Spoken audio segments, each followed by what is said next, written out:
Fue infiel y guardé el secreto por años, ahora no me quiere perdonar. Me llamo Fabiola. Siempre me ha costado describirme sin adornos, porque me acostumbré desde pequeña a decirle al mundo exactamente lo que el mundo quería escuchar de mí. Fui la hija obediente, la alumna aplicada, la amiga leal, la joven sensata. Al menos, esa era la máscara. La que enseñaba. Por dentro, a veces me sentía un volcán a punto de reventar, con ideas que no me atrevía a expresar y deseos que me parecían vergonzosos. Crecí en una familia de clase media acomodada en las afueras de Lima, donde las apariencias lo eran todo. Mis padres me inculcaron que debía ser correcta para merecer respeto. Que debía tener cuidado de no manchar la reputación familiar, de no comportarme como una cualquiera, de no dar excusas para ser criticada. Aprendí a modular mis palabras, a vestirme de forma discreta, a nunca cuestionar demasiado. Aprendí a sonreír incluso cuando estaba rota por dentro. Quizá por eso, ya de adulta, sentía una presión aplastante de no fallar. Me gradué de la universidad con honores, conseguí un trabajo de coordinadora de proyectos en una agencia de marketing, y a los 25 ya me había mudado a un departamento propio. Tenía un pequeño círculo de amigas que me admiraban por mi estabilidad y mi supuesta madurez. Yo las escuchaba hablar de sus aventuras amorosas, de sus desastres sentimentales, de las veces que rompían reglas, y aunque me fascinaba escucharlas, por dentro me sentía incapaz de atreverme a vivir algo parecido. Yo era prudente. Demasiado prudente. Eso me hacía sentir segura, sí, pero también terriblemente sola. Me juré tantas veces que la prudencia me salvaría del sufrimiento. Que si seguía todas las reglas, jamás conocería el dolor del abandono o de la traición. Pero la vida no suele respetar los juramentos de una mujer que apenas se conoce a sí misma.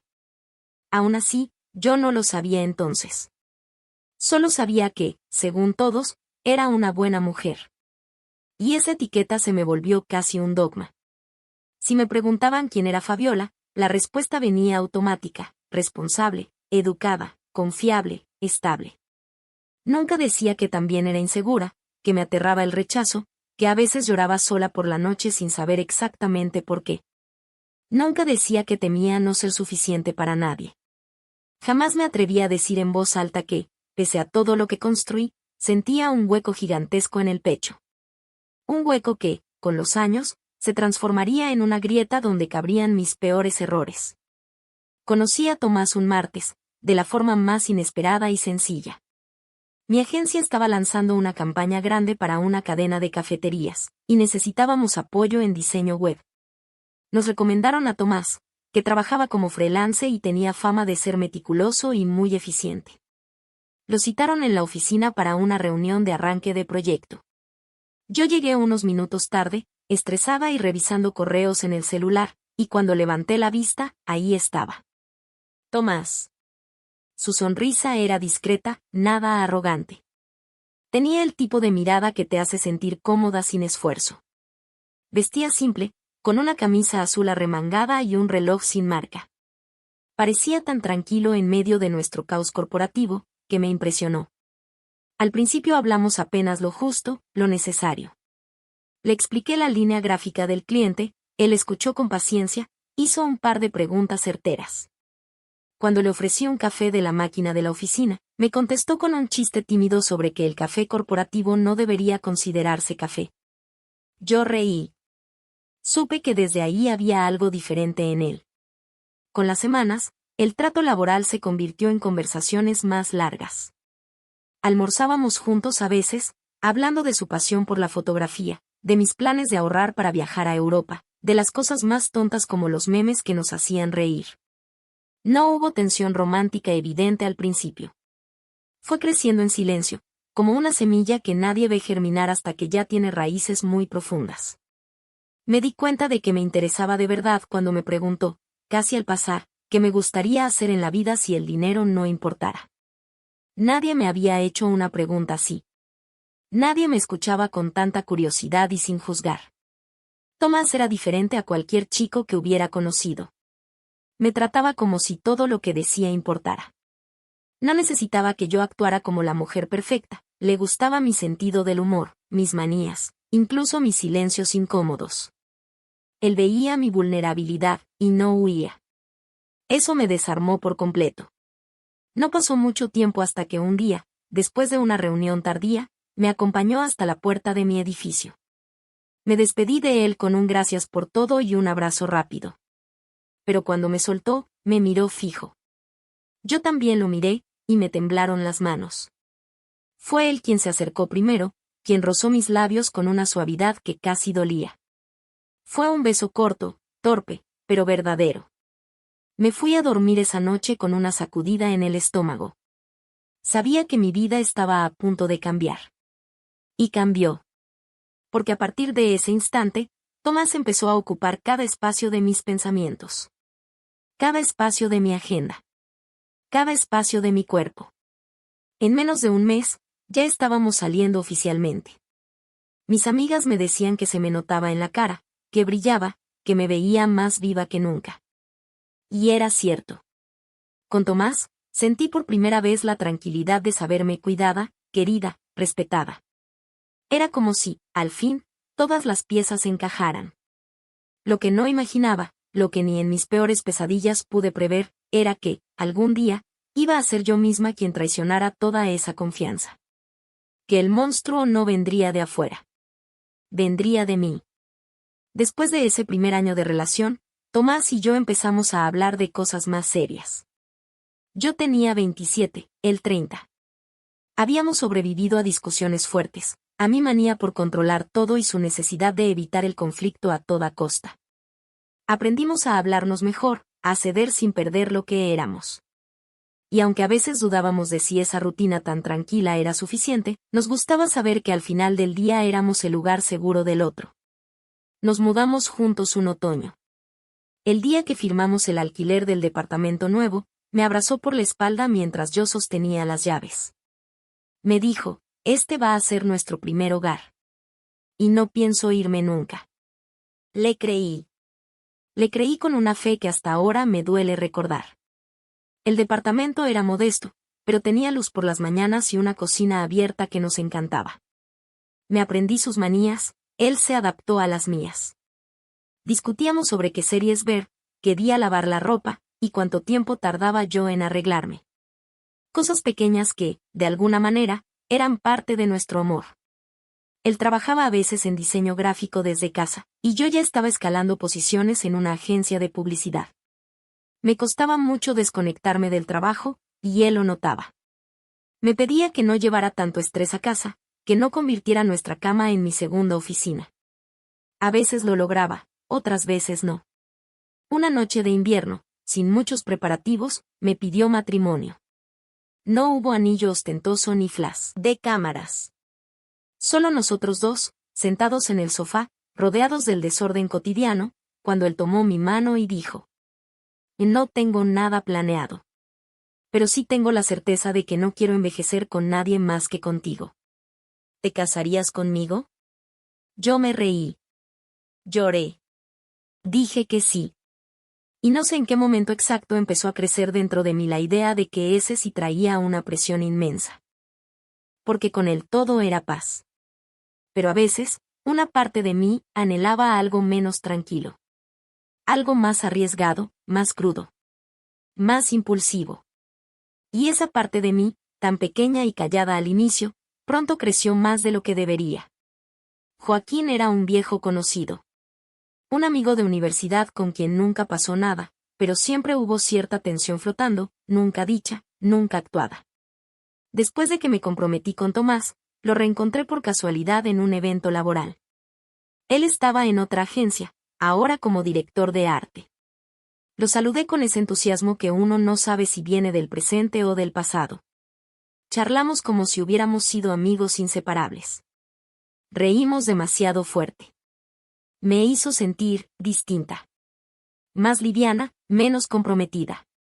No planeé nada. No salí esa noche a buscar problemas.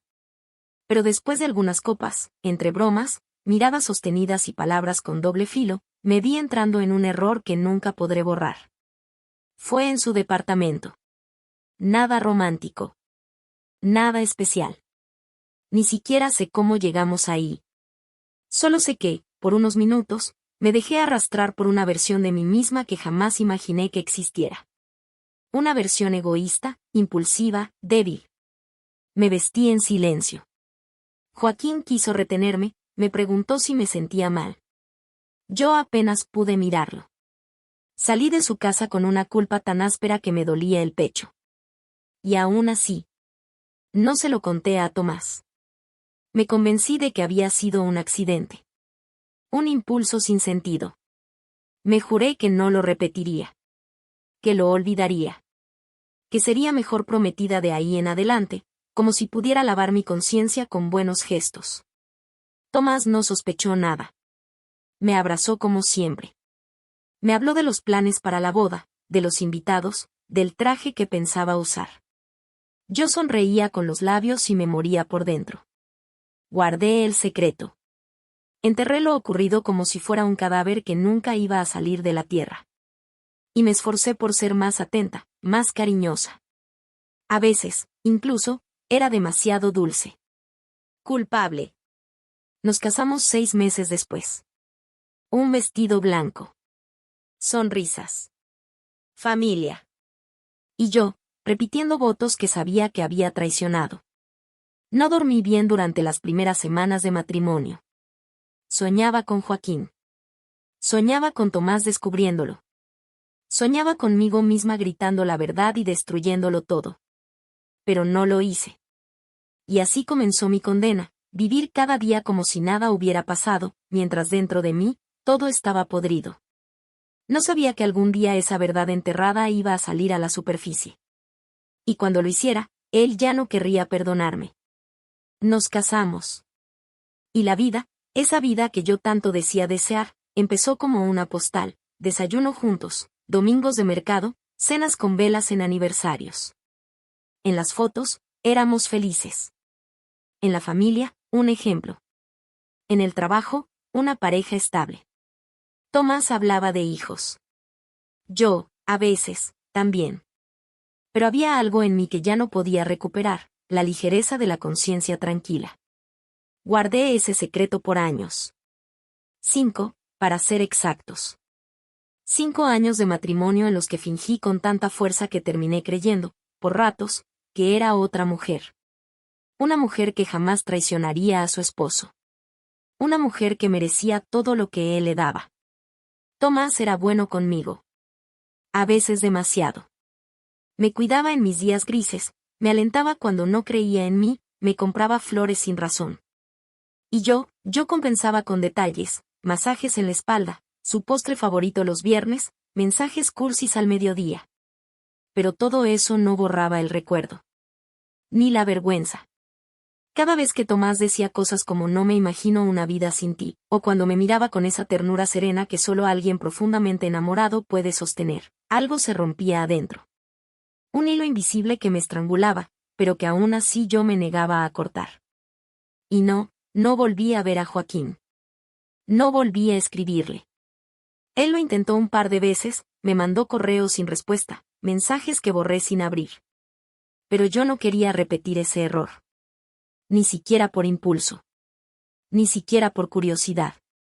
Era como si un incendio me hubiera arrasado por dentro, y yo hubiera plantado flores sobre las cenizas. Bonitas por fuera, muertas por dentro.